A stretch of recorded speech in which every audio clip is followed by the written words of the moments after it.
The house I grew up in didn't have monsters under the bed. They sat at the dinner table with me, my father and my 7 older brothers. They taught me that hell isn't some distant place. It can be the 4 walls you call home, where every hallway is a trap and the sound of male laughter is a threat. This is the true story of being hunted by my own family, and how a seemingly helpless girl burned their entire kingdom to the ground. If you are listening from anywhere in the world, please leave a comment and subscribe, because some truths need to be spread, even if they shake your beliefs. Some stories, no matter how painful, must be told. I was born in 1949, on a large farm on the outskirts of Maple Creek. My father, Robert Johnson, was a man everyone respected, or rather, feared. Tall, with that always well-trimmed mustache and eyes that seemed to see every thought that passed through our heads. Mom, Elizabeth, was a small woman, soft-spoken, and with hands always busy. She seemed like a shadow in the house, moving silently, trying not to draw attention. Our farm was known in the region for its tobacco production. We had acres of tobacco plants that stretched as far as the eye could see. The big house was on top of a hill, painted white with blue windows. From a distance, it looked like a beautiful, welcoming place, but the thick walls held secrets that no one in town imagined. I remember it like it was yesterday. We were 8 children, in total 7 boys, and me, the youngest and only girl. My oldest brothers, James and John, were already young men when I was born, practically grown. Then there were the middle ones, and finally Michael and David, who were still boys themselves, though several years my senior. Can you imagine what it's like to grow up with 7 brothers? It was a house full of deep voices, heavy footsteps, and constant demands. Our routine began before sunrise. Mom was already up at 4 the morning, lighting the wood-burning stove to prepare strong, black coffee and grits for the men who would go to the fields. Even as a little girl, I would wake up shortly after her to help set the long table that took up almost the entire dining room. The plates were enamel, blue with white edges, worn from use. 9 plates, 9 mugs. Still, the amount of food that came out of that kitchen every day felt like it could feed a small town. At 5 o'clock sharp, Dad would sit at the head of the table. It was the signal for all the men to come in and take their places. Mom and I would stand, serving. We would only eat later in the kitchen, the leftovers, if there were any. The noise at that table was terrifying. Knives hitting plates, loud conversations about the harvest, crude jokes. And at the center of it all was him, my father, eating in silence, just observing with those eyes that never smiled. When I was 6, I started attending the rural school, which was about 2 miles from the farm. I walked alone on a red clay road. That daily walk was my only moment of peace, you know? I would leave home while it was still dark and return almost at the end of the afternoon. The teacher, Mrs. Davis, was the only adult who treated me with kindness. She noticed that I learned quickly and lent me books. Ah, those books were windows to a different world where girls could dream and speak loudly. At home, I had a corner in the attic under a broken skylight. There I kept my treasures, a notebook where I wrote stories, some colored ribbons I found on the ground in town on festival days, a cracked little mirror. When it rained, water would get in and wet everything, but I didn't care. It was the only space I could call my own. The games on the farm were not like those of other children. My brothers didn't include me in their games of ball or fishing in the stream that cut through our lands. When I tried to get close, I would hear, "Go back to the kitchen." This isn't women's stuff. What they called playing with me was different.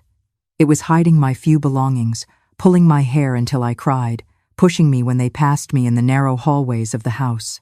"You're learning to be strong, Mary," said Richard, one of my middle brothers, while giving me a slap on the back of the neck that made me see stars. A woman has to learn her place. And my father? He watched everything from his leather armchair in the living room, a worn armchair with the shape of his body marked on the seat. It was like a throne from which he ruled that small kingdom of terror. When he saw my brothers mistreating me, he said nothing, just laughed. A hoarse laugh that started low and grew like a distant thunder approaching. That laugh chilled me to the bone more than any slap or push. Even now, my dears, that sound sometimes echoes in the quiet of the night.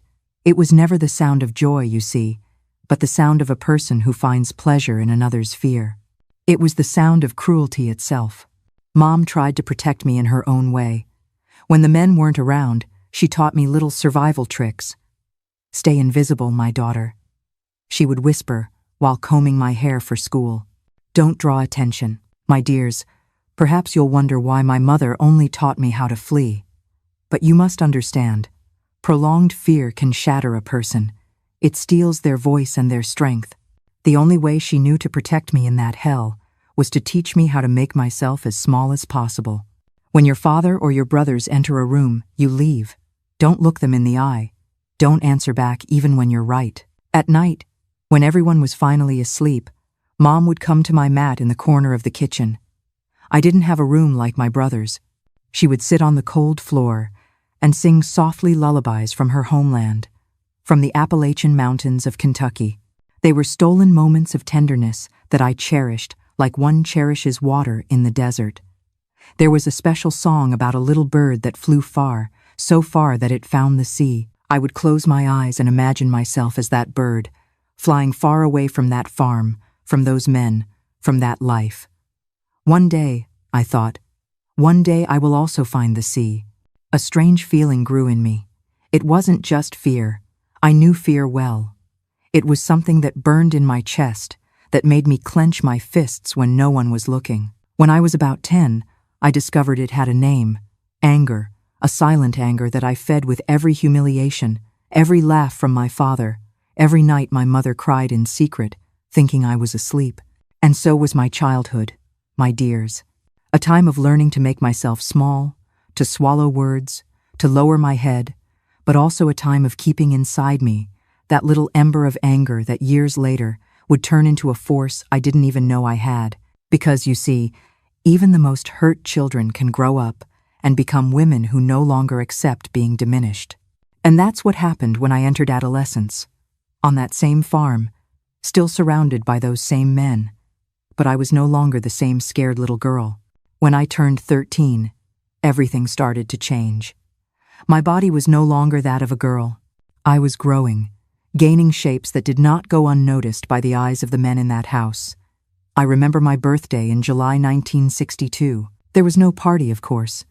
In our house, a woman's birthday was not celebrated, but Mom had saved an egg for weeks to make me a little cake in secret. We ate it in the pantry, in a hurry, as if we were committing a crime. It was on that day that I noticed something different in the eyes of James, my oldest brother. He was 34 at the time, already married and living in a smaller house at the back of the property. He passed me in the hallway, stopped, looked me up and down, and said, "Well, look at that. Mary's becoming a woman. She's going to be trouble." The way he said it gave me a chill. It wasn't the first time I had heard comments like that, but there was something new in his gaze, something that made me walk faster to the kitchen where Mom was. The days went by and that uncomfortable feeling only grew. Now it wasn't just James, but also John, Richard, and even the younger ones, like Michael. When I entered a room where they were, the conversations would quiet down and their eyes would follow me. Sometimes, I would hear snickers and comments in a low voice. I started to change my paths through the house.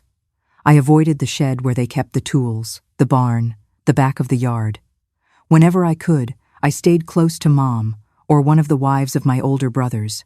I started waking up even earlier, before Mom, to bathe alone in the outdoor wash tub when everyone was still asleep. It was on a Sunday morning that the first serious incident happened. I was in the kitchen washing the breakfast dishes. The house was quiet. The men had gone to town for the Sunday market, except for Dad, who was on the porch smoking his pipe.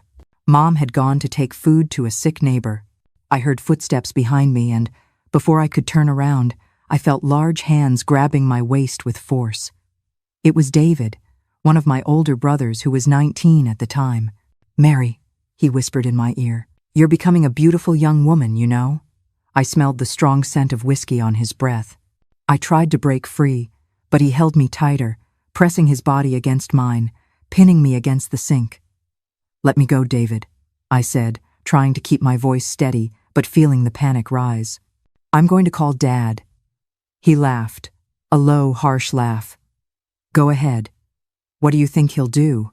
He'll laugh. In that moment, I realized a truth even more terrifying than the hands holding me down.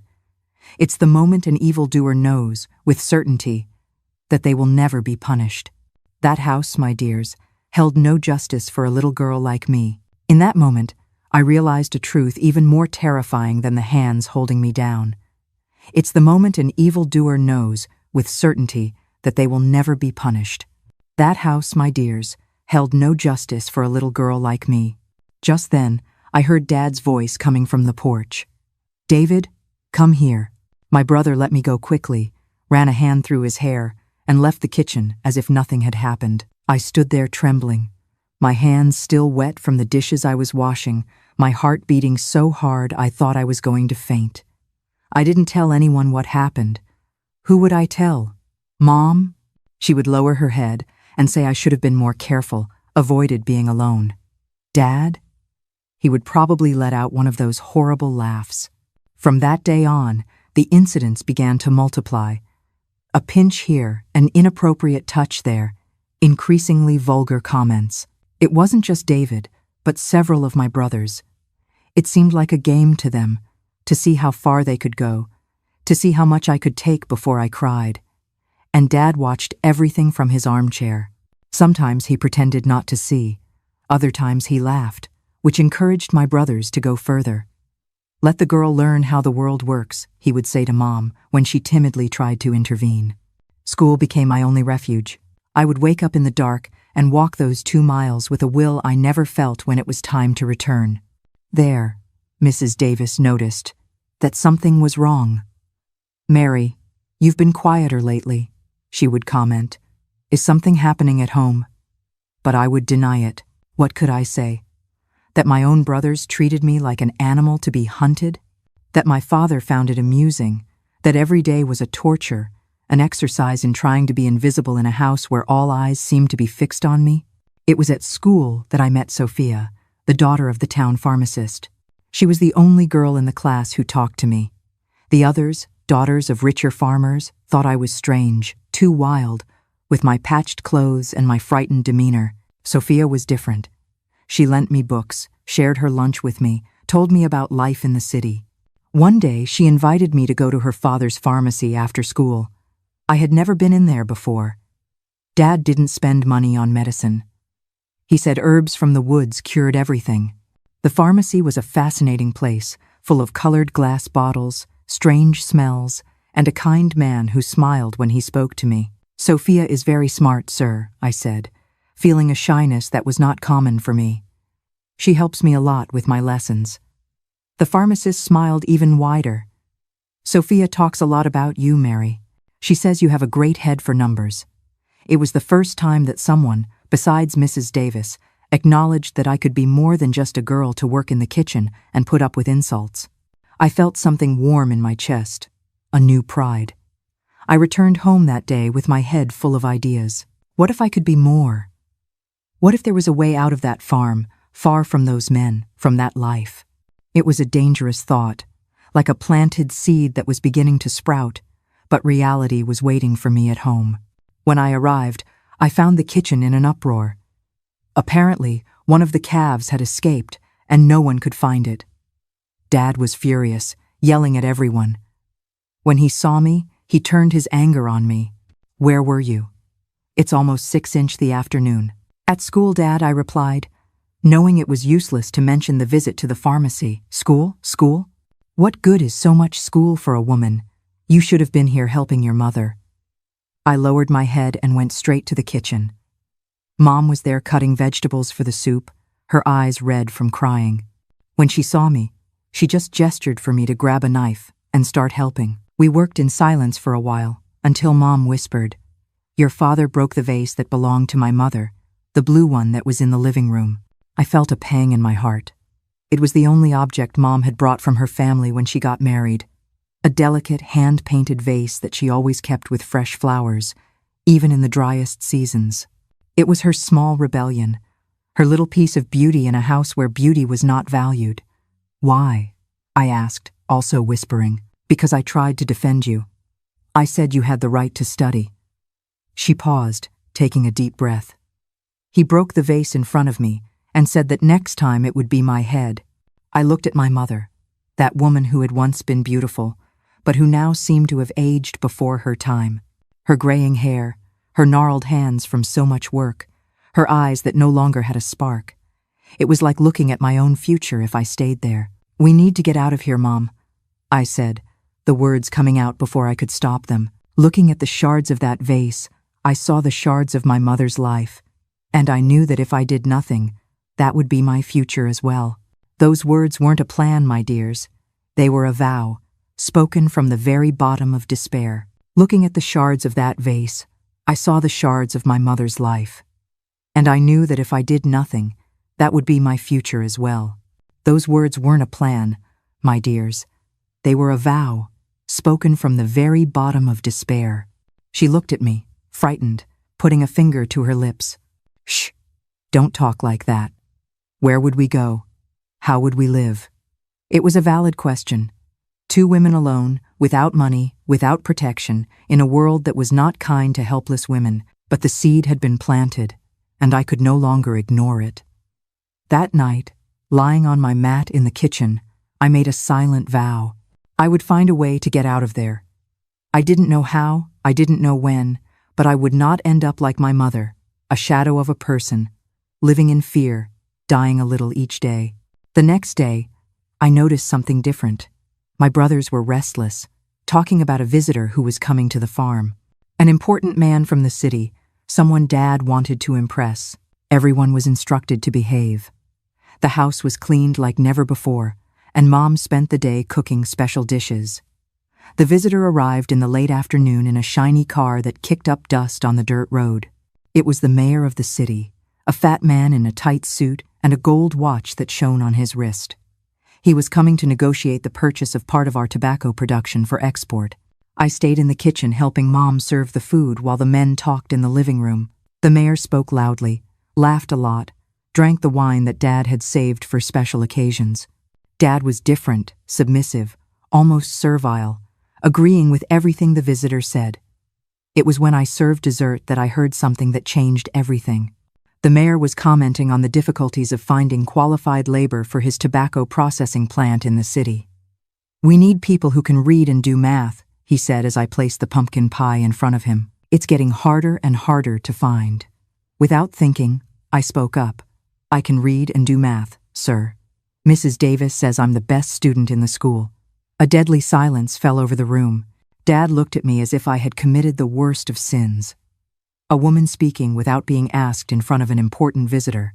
I felt the blood run cold in my veins, waiting for the explosion.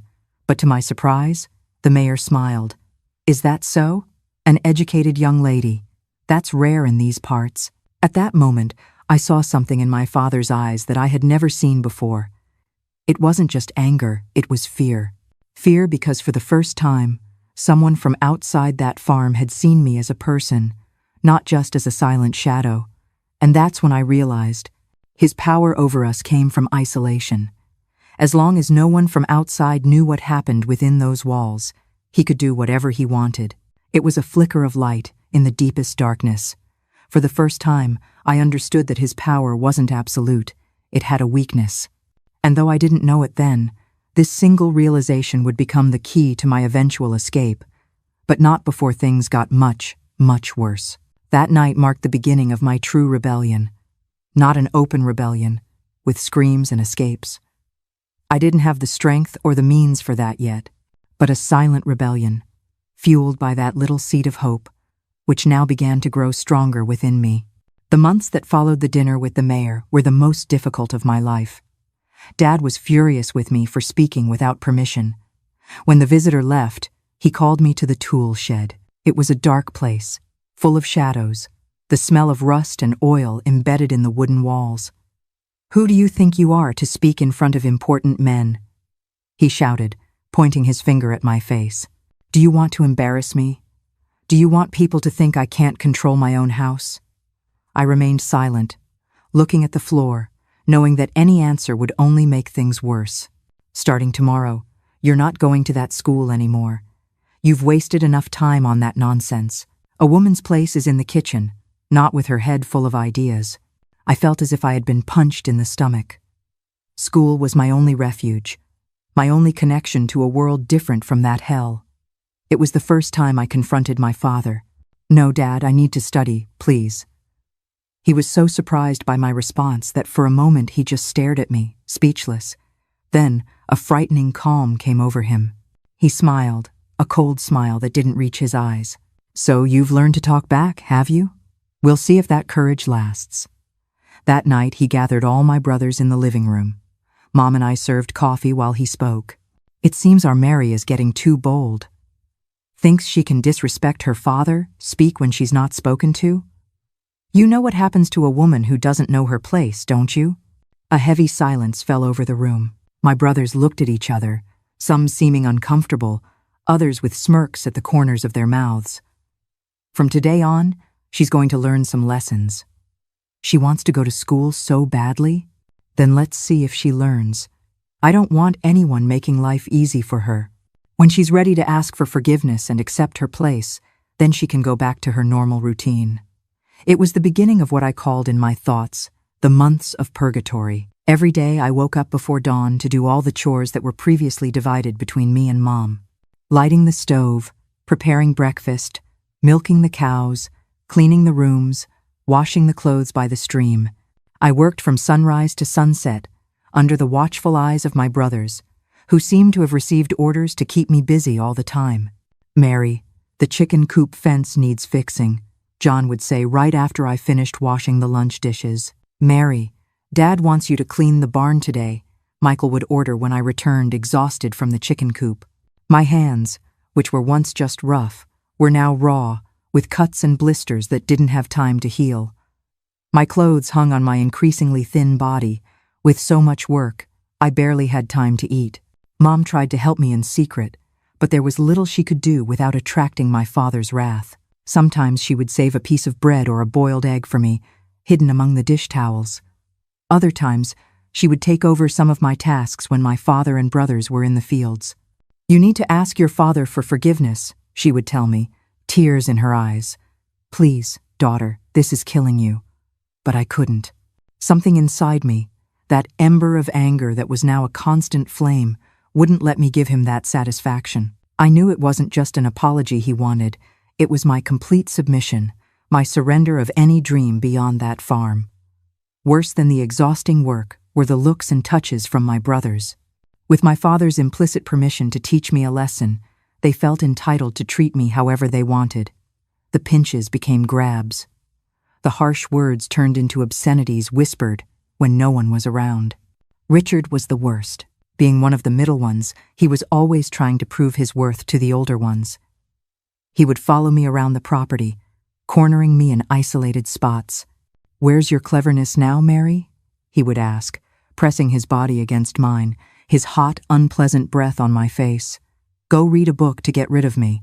I would fight, push, scratch, but he was much stronger. Most of the time I managed to get away before the worst happened, but I came out of these situations with new bruises, new fear. One night, after 3 months of this treatment, something changed. I was in the kitchen, ironing clothes with the hot iron, when I heard a car stop at the entrance to the farm. It was unusual for us to have visitors, especially at night. Through the window, I saw the same shiny car as the mayor's. Dad appeared at the kitchen door, agitated. "Get yourself ready," he said, his tone urgent. "The mayor is here and wants to talk to you." I was confused. Why did the mayor want to talk to me? And why did Dad, who had forbidden anyone from speaking to me beyond what was necessary, now want me to present myself to a visitor? I wiped my hands on my apron, tried to fix my disheveled hair, and followed him to the living room. The mayor was sitting in the best armchair, the same one usually occupied by my father. To my surprise, beside him was Mrs. Davis, my teacher. "Ah, there she is," exclaimed the mayor, standing up as I entered. "The brilliant young lady I've heard so much about." I looked confusedly at my father, who was standing, tense, his hands behind his back. He forced a smile that didn't reach his eyes. "Mary," the mayor continued, "your teacher has been telling me about your exceptional performance in school. Is it true that you haven't been attending classes for the past few months? Any health problems?" Before I could answer, my father stepped in. "Mary has been a little unwell, Mr. Mayor. Nothing serious. She'll be back in school soon." Mrs. Davis looked me up and down, clearly noticing my condition: thinner, deep dark circles, bruised hands, her eyes narrowed slightly.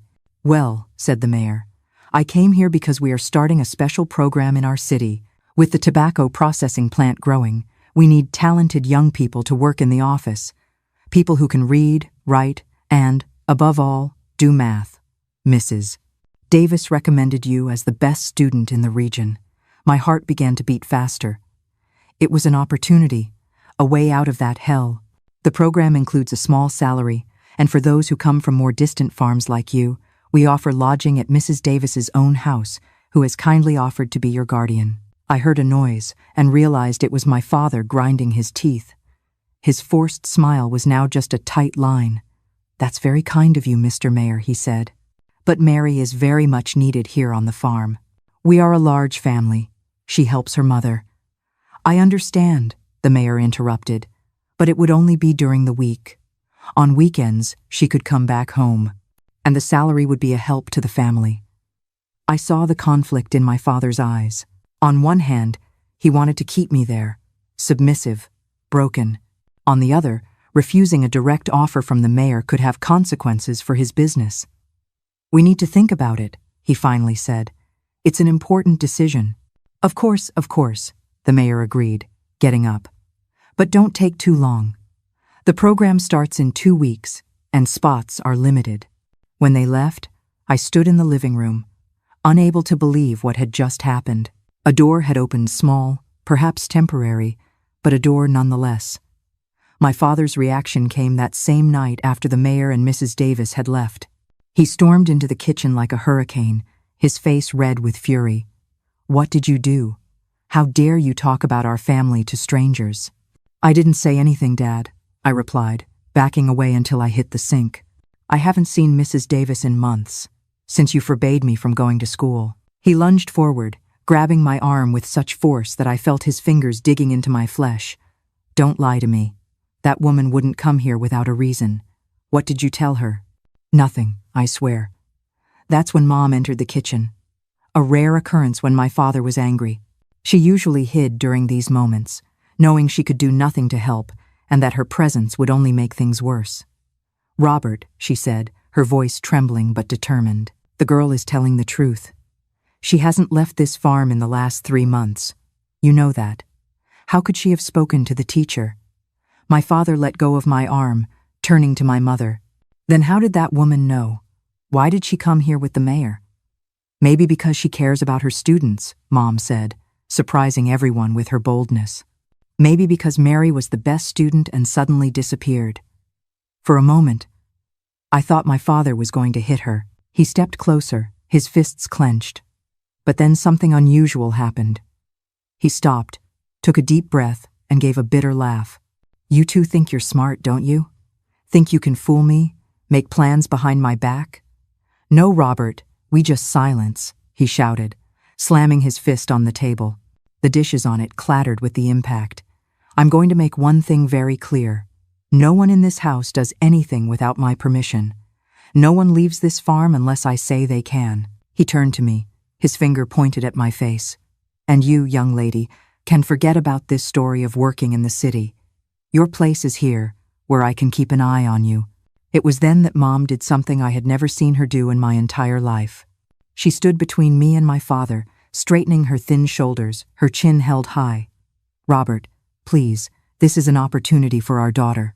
Think about what the mayor will think if you refuse after he came all the way here personally." My father hesitated, and I realized Mom had touched a sensitive point. His image in front of the important people in the city mattered more than anything else. "Besides," Mom continued, seizing the opening, "the mayor mentioned a salary, money that would be good for the farm, especially now that the harvest wasn't as good as we expected. It was a lie. That year's harvest had been excellent, but my father wasn't involved with the household accounts. That was my mother's job." He frowned, thoughtful. "And she would come home every weekend," Mom added. "She would be here to help when we need it most." I saw the exact moment he gave in, not out of kindness or concern for me, but out of calculation. The mayor's favor was worth more than his desire to keep me a prisoner. "We'll see," he said finally. "I'll think about it." That night, lying on my mat in the kitchen, I couldn't sleep. Hope is a dangerous thing when you've lived for years without it. Suddenly, there was a possibility, small, fragile, but real, of escaping, even if just for a few days a week, of seeing something beyond those walls, those men, that life. But I knew it wouldn't be easy. My father might have backed down for the moment, but he wouldn't give up control so easily. And my brothers, especially Richard, wouldn't be happy with the idea of me gaining some freedom. What I didn't know that night, as I stared at the kitchen ceiling, imagining what it would be like to work in the city far from that farm, was that the real nightmare was yet to come, that the next few weeks would test my endurance like never before, and that I would discover in the most painful way possible just how far my father was willing to go to maintain his control over our family. My father's decision came 2 days later. After dinner, when everyone was retiring for the night, he called me to the porch. His face had that closed expression I knew so well, but there was something different in his eyes, a cold calculation that sent shivers down my spine. "You're going to the city to work in the mayor's office," he said, without preamble, but with some conditions. I stood still, not daring to show any joy or relief. I knew that any emotion would be seen as weakness, as an opening for him to change his mind. "First, all your salary comes directly to me. Second, you come home every single weekend, without fail. Third, if I hear that you're running around with boys or doing anything that brings shame to this family, you'll never set foot outside this farm again, understand?" "Yes, Dad," I replied, lowering my eyes. "And one last thing," he added, coming so close I could smell his hot breath of whiskey. "If you open your mouth to talk about how we live here, you will regret it bitterly. Your mother will pay for every word you say." The threat was clear. I might gain a little freedom, but I would still be bound by invisible chains. Still, it was more than I had ever dreamed of. A chance to breathe, to see something beyond those walls. I thanked him and quickly withdrew before he could change his mind. In the following 2 weeks, the atmosphere on the farm became even more tense. My brothers, especially Richard, seemed to resent the privilege I had won. The looks were more hostile, the comments crueler. Some pretended I didn't exist, ignoring my presence completely. Others made a point of reminding me that my special place in the city didn't change who I was, just a useless woman who needed to be kept in line.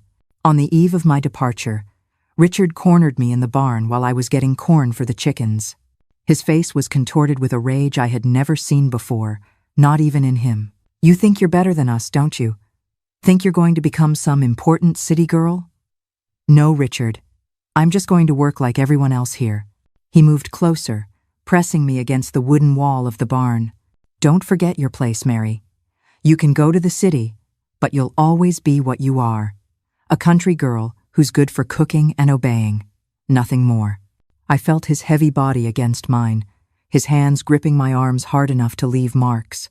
For a terrible moment, I thought he would do something he had never done before. Not just scare or hurt me, but something much worse. I saw in his eyes a perverse desire to destroy me, to take away the one thing I had managed to protect until then. But something in me changed in that moment. Maybe it was the proximity of freedom, or maybe it was the anger I had been accumulating for years. Instead of cowering, I looked directly into his eyes and said with a voice I barely recognized myself, "Let me go, Richard. Now." The firmness in my voice took him by surprise. For a second, he loosened his grip, and I took the opportunity to break free, pushing him with all the strength I had. He staggered backward, tripping over a sack of corn. "You're going to regret this," he snarled, but he didn't advance again. Something in my eyes must have warned him that I was no longer the same scared little girl. That small victory, in the dusty air of the barn, felt bigger than any battle won. It was the first time I felt my own strength, a strength that had been buried under years of fear. And it was a warning, not just to Richard, but to all of them, that the girl they thought they knew was beginning to disappear. I left the barn trembling, but not from fear, from a strange mixture of terror and triumph. For the first time, I had faced one of my tormentors directly and had survived. The next morning, Mom helped me pack a small bundle with my few clothes. Her eyes were filled with conflicting emotions. Joy to see me escape, even temporarily, from that hell. Fear of what might happen to me in the city, and fear of what would happen to her when I was no longer there to help her. "Be careful, my daughter," she whispered, adjusting the collar of my only good dress, a faded blue one that had been hers in her youth. "The city has its own dangers." "I'll be fine, Mom, and I'll come every weekend to help." She smiled sadly. "I know you will, but don't worry too much about me. Seize this chance. Learn everything you can." Before handing me the bundle, she took something from her apron pocket. It was a small, simple, silver brooch in the shape of a bird. "It was my mother's," she explained, pinning it to my dress. "The only thing I have left of her. I wish she could see you now, going to work in the city." I was speechless. That brooch was the most precious thing Mom owned. The blue vase Dad had broken was a painful memory, but this brooch was her true treasure. "Mom, I can't accept this. It's too valuable." "That's exactly why I want you to have it," she insisted. "To remember where you came from and who you are, daughter. Not of the farm, not of your father, but of me and my mother before me. Women who survived." I hugged her tightly, feeling the tears burn in my eyes. It was perhaps the first time in our lives that we had hugged like that, without fear, without looking over our shoulders to see if someone was coming. My father and some of my brothers took me to the city in one of the wagons. The 2-hour journey was made in heavy silence. When we arrived at the central square, where Mrs. Davis was waiting for me at her door, my father just nodded at her, gave me one last warning look, and left without a word of farewell. Mrs. Davis took me into her small, comfortable house, showed me the room that would be mine, the first room of my own in my entire life, and then accompanied me to the mayor's office, where I would work. The first few days were confusing and scary. I had never seen so many different people. I had never dealt with numbers and papers in that way, but they were also days of wonderful discoveries. Running water that came out of the faucet like magic, electric light that turned on with a simple switch, books, so many books on Mrs. Davis's shelf that I could read every day for a year and not finish. When Friday came, part of me didn't want to go back to the farm, but I knew I had to. Not only because of my father's threat, but because Mom would be there alone with him and my brothers, especially Richard, who would surely be even more resentful after our last encounter. Mrs. Davis walked me to the road where my father had promised to pick me up. He arrived punctually, driving the wagon with Michael by his side. The journey back was as silent as the one to the city, although I felt both of their eyes on me, evaluating me, as if looking for signs of change, of rebellion. When we arrived at the farm, I immediately knew something was wrong. The door to the house was wide open, and I heard screams coming from inside. Even before getting off the wagon, I recognized my father's voice, louder and more drunk than usual, and my mother's muffled sobs. I ran inside, forgetting all caution. In the living room, I found a scene I will never forget. My mother kneeling on the floor, her face already swollen from crying, and my father standing before her, holding something small and shiny in his hand. My heart stopped when I recognized what it was, the bird brooch. "What is this?" he shouted, shaking the brooch in front of her. "Why wasn't this with the other trinkets?" "It was my mother's, Robert," Mom replied, her voice trembling. "Please, it's the only memory I have of her, and you hid it from me all these years. What else are you hiding, woman?" That's when he saw me standing in the doorway. His bloodshot eyes narrowed and fixed on me. Before I could react, he lunged forward and grabbed my arm. "What's this?" he snarled, his other hand reaching for the collar of my dress. He ripped at the fabric, and the small bird brooch, which I had pinned to the inside of my collar for comfort, fell to the floor. I froze, my blood turning to ice. "So this is it," he roared, turning from my mother to me. "She gave you this, didn't she? Are you two conspiring behind my back, trying to sell off family valuables?" Before I could answer, he looked again at the brooch in his hand. Then, with a deliberate and cruel movement, he threw it on the floor and stomped on it with all his might. The sound of the metal breaking under his boot was like a gunshot in the silence that followed. That sound, the sound of crushed metal, was also the sound of the frightened little Mary's heart shattering. There were no more tears, no more pleading. All that was left was a cold silence. And in that silence, a woman was born, one who would never bow her head again. For a long moment, no one moved. The only sound was my mother's ragged breathing as she stared at the crushed silver on the floor. In that silence, I felt something shift deep inside me. The years of swallowing fear, of making myself small, of hoping for a quiet day, it all evaporated. There was nothing left to hope for in that house. There was nothing left to fear from that man. All that remained was a cold, hard certainty. That sound, the sound of crushed metal, was also the sound of the frightened little Mary's heart shattering. There were no more tears, no more pleading. All that was left was a cold silence, and in that silence, a woman was born, one who would never bow her head again. Mom let out a moan that seemed to come from the depths of her soul. 25 years of submission, of accepting everything without complaint, of sacrificing every little piece of herself. And now he had destroyed the only thing she had left of her past, of her identity, before becoming Robert's wife. Something inside me broke along with that brooch. It wasn't just an object, it was the symbol of my mother's hope, of her silent resistance, of the promise she had made to me that we could survive as the women before us had survived. And my father, by crushing it under his boot, was not just destroying a piece of metal, he was once again declaring his absolute power over us.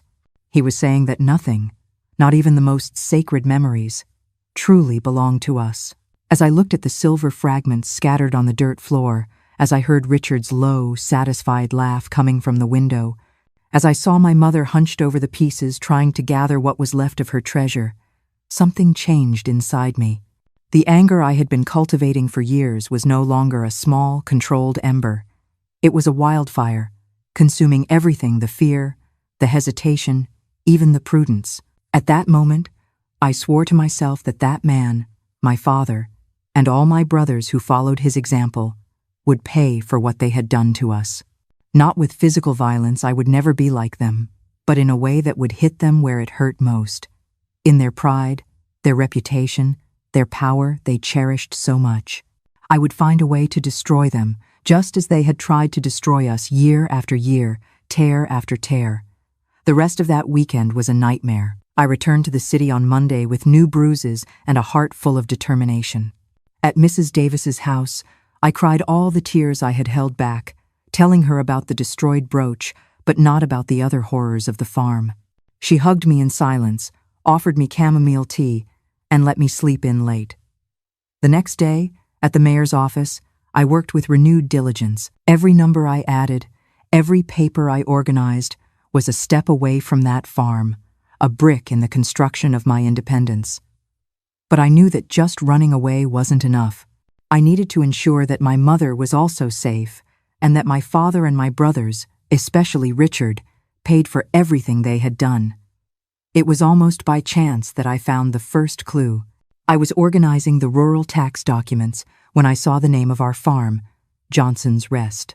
The declared value of production was much lower than what I knew we produced. Being a farmer's daughter, even without ever having been included in business conversations, I knew the numbers. How many tobacco plants we had, how much they yielded, what each bale was worth. Intrigued, I started paying more attention. In the following days, I stayed after hours, telling the mayor I wanted to learn more about the records. He, pleased with my dedication, gave me permission to study the documents. That's how I discovered that my father was declaring only half of the farm's tobacco production. The other half, presumably, was sold under the table without taxes, probably to clandestine buyers. It was a tax evasion scheme that must have been going on for years. But that wasn't all. In a locked drawer that I managed to open when everyone had gone home, I learned to pick locks by watching my brothers when they thought I wasn't looking. I found loan records.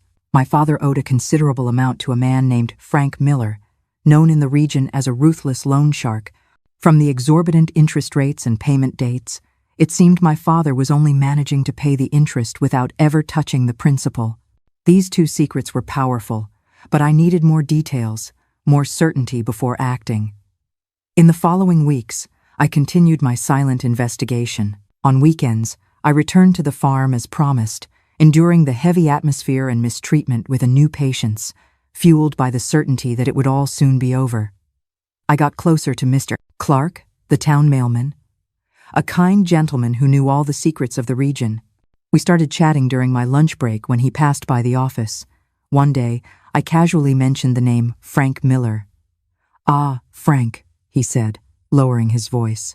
"He's a dangerous man, girl. They say he's had people's legs broken for not paying on time. Some people would rather sell everything they own than owe him money. Does he have many clients around here?" I asked, feigning casual curiosity. "More than he should. Mostly farmers who borrow money to invest in the harvest and then can't pay it back. Frank has enforcers in all the neighboring towns. They say even the police are afraid of him. That information was like gold to me." I continued chatting with Mr. Clark over the next few days, gathering more details about Frank and his methods. Meanwhile, at the office, I found more documents confirming my father's tax evasion. In a folder marked confidential that the mayor had asked me to file, I found a report from the IRS about tax evasion investigations in the region. My father's farm wasn't on the list, but there was a mention of information received about possible irregularities in properties in the western sector of the county, exactly where our farm was located. The plan began to form in my mind. It wouldn't be a direct revenge with my own hands. It would be something more sophisticated, using my father's own corrupt system against him. Perhaps you find it strange, my dears, how a simple country girl like me could devise such a thing. But you see, when a person is cornered and then shown a sliver of light, their mind can become remarkably sharp. It wasn't the wisdom from books that guided me, it was the instinct to survive. Perhaps you find it strange, my dears, how a simple country girl like me could devise such a thing. But you see, when a person is cornered and then shown a sliver of light, their mind can become remarkably sharp. It wasn't the wisdom from books that guided me, it was the instinct to survive. In the third week of December, 4 months after I started working in the city, I felt I had all the necessary information. It was a Thursday, the day before I was due to go to the farm for the weekend. After everyone had left the office, I stayed behind, saying I wanted to finish organizing some documents. Alone, I used the public telephone in the hallway. My heart was beating so hard I thought I would faint. I dialed the number for the IRS office in Roanoke, the nearest large city, which I had found in one of the official documents. "Good afternoon," a male voice said on the other end. "Good afternoon," I replied, trying to disguise my voice. "I'd like to make an anonymous report about tax evasion." There was a pause. "Go ahead, ma'am. What kind of evasion?" With the steadiest voice I could manage, I detailed everything I had discovered about my father's undeclared sales, about how he kept 2 sets of books, about the clandestine buyers who always came on the first Friday of each month, a detail I had learned by overhearing a conversation between my father and James. The IRS agent asked several questions, taking everything down. At the end, he thanked me for the information and said it would be investigated. "Do you have any idea when this investigation might happen?" I asked, trying to sound casual. "I can't say for sure, but with detailed tips like this, we usually act quickly, a matter of days, perhaps." "Perfect." After hanging up, I took a few deep breaths. I was only halfway through the plan. I picked up the phone again and dialed another number. I had found it weeks before, not written plainly, but deduced. While snooping through my father's papers, I found a formal-looking letter tucked away in his sock drawer, far from his business ledgers. It was a payment demand, written in harsh, clipped sentences, for an outstanding personal loan. The letterhead was blank, but at the bottom was a name, Frank Miller, and a phone number. I knew then it was a debt he kept hidden from everyone. A man with a hoarse voice answered on the third ring. "Who's this?" "Good evening," I said, again disguising my voice. "I need to speak with Mr. Frank Miller. It's about one of his clients, Robert Johnson." There was a tense silence. Then the voice changed. It was another man, his voice deeper and more authoritative. "Who wants to know? I'm someone who works for him. I overheard a conversation today that you should know about. Robert is planning to run away after the next harvest, without paying his debt. He said he has everything arranged to go to Texas, where he has relatives. It was a complete lie, of course, but based on a real detail. My father really did have relatives in Texas, though he never spoke to them. Another silence, then a dry laugh. Is that so? And why are you telling me this? I had anticipated this question, because he hasn't paid me in 3 months. He said he has no money, but I know he's saving it for this escape. I thought you should know. Interesting, Frank said, his voice now calculating. And when exactly does he plan to do this? I heard it would be after the main harvest, which starts next week. He has a large shipment to deliver on the first Friday of next month. He's going to use that money to escape. More silence. Well, I appreciate the information. I'll check on this matter personally. I hung up the phone with trembling hands. It was done. I had just lit the fuse of 2 different explosives, and both were set to detonate at the same time. The next day, I returned to the farm, as always, trying to act normal. It was the hardest weekend of my life. Smiling, serving, bowing my head, knowing what was about to happen.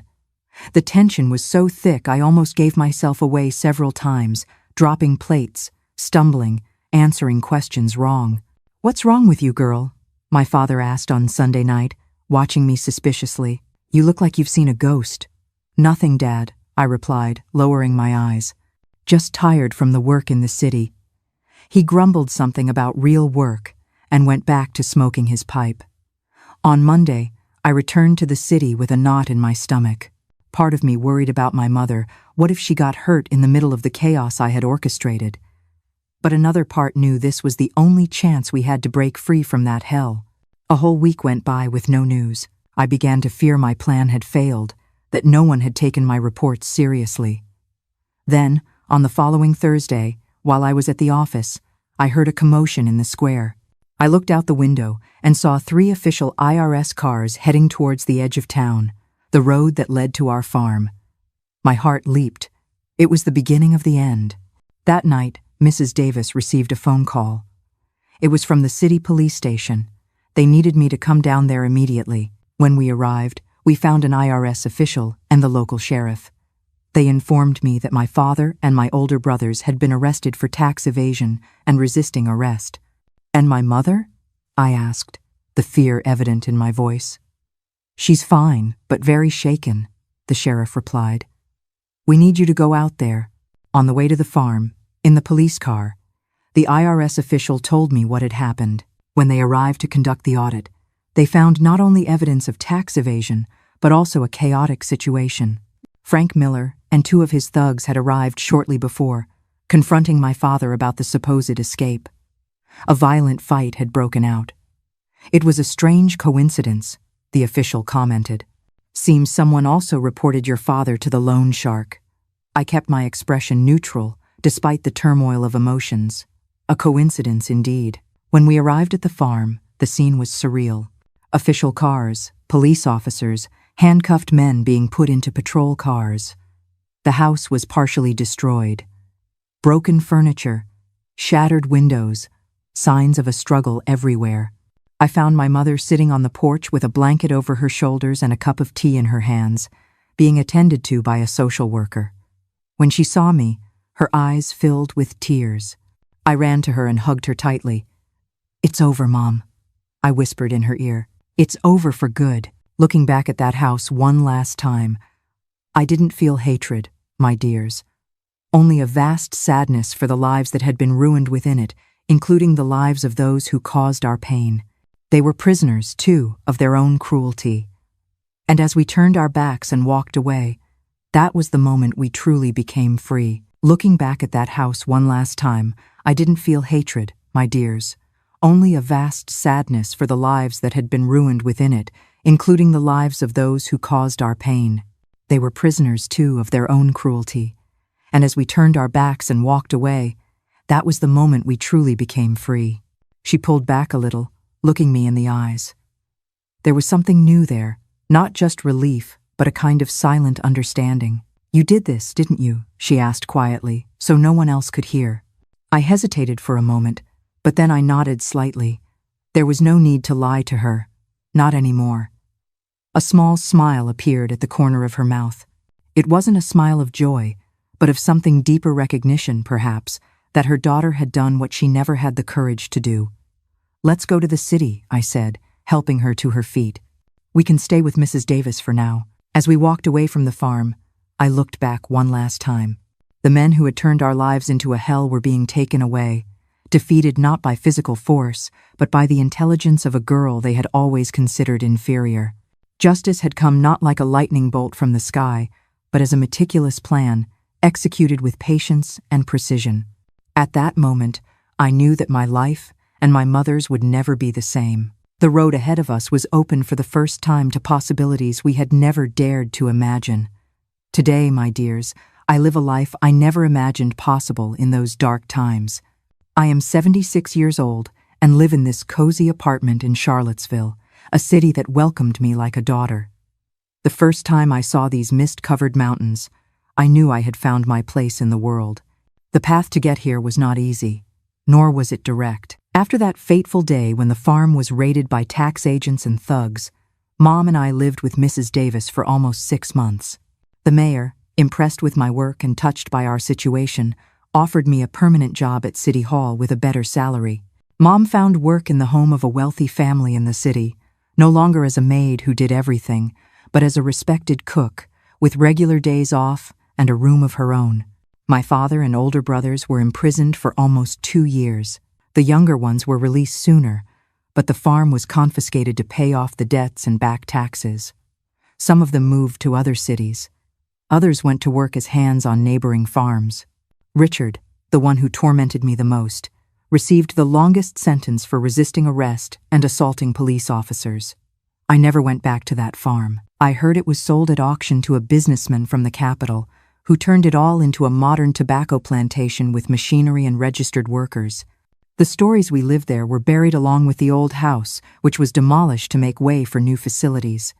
For 5 years, I worked at City Hall and studied at night, finishing my education. Mrs. Davis encouraged me to apply for college in Richmond. When I was accepted into the accounting program, Mom cried with pride. She was different by then, stronger, more confident, as if every day away from that farm gave her back a piece of the woman she could have been. It was in college that I met William, my husband. He was a teaching assistant a few years older than me, with infinite patience for explaining the most difficult concepts. We grew close during an outreach project that helped small business owners organize their finances. In our long conversations, I ended up telling him about my past. Instead of pity or shock, he showed understanding and respect for the strength I had to change my story. We were married in 1,972-inch, a simple ceremony with Mom, Mrs. Davis, and a few friends from college. William was offered a job at a company in Charlottesville, and so we moved here, where we built our life. We had 3 children, Emily, Lucas, and Clara, who grew up hearing stories about their grandmother Elizabeth and her songs from the Appalachian Mountains of Kentucky, but they never knew all the dark details of the farm. Some stories are like old scars. They are part of us, but they don't need to be exposed all the time. Mom lived with us until she passed away in 1998, at the age of 85. Those were years of healing for her. Here in Charlottesville, far from the memories of the farm, she flourished. She learned to read and write. She did crochet work that she sold at craft fairs. She became a loving grandmother who always had a soft lap and a story to lull the children to sleep. When she passed, it was peacefully in her own bed, surrounded by a family that loved her so different from what her fate could have been if we had remained on that farm.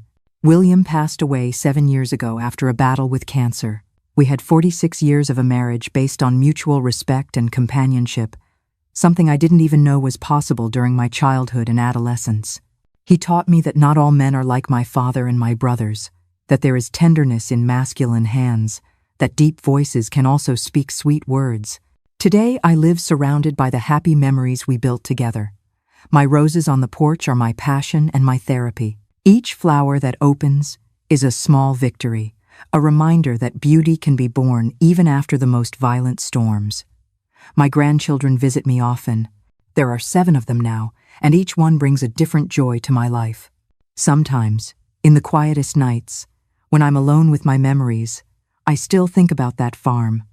about that scared little girl I once was. I think about how different everything could have been if I hadn't found the courage to act, if I hadn't met people like Mrs. Davis and Sophia, who showed me that there was a world beyond those fences. I don't carry hatred in my heart, not even for my father or for Richard. Time and distance have transformed that searing anger into something more like pity. They were prisoners, too, in a different way.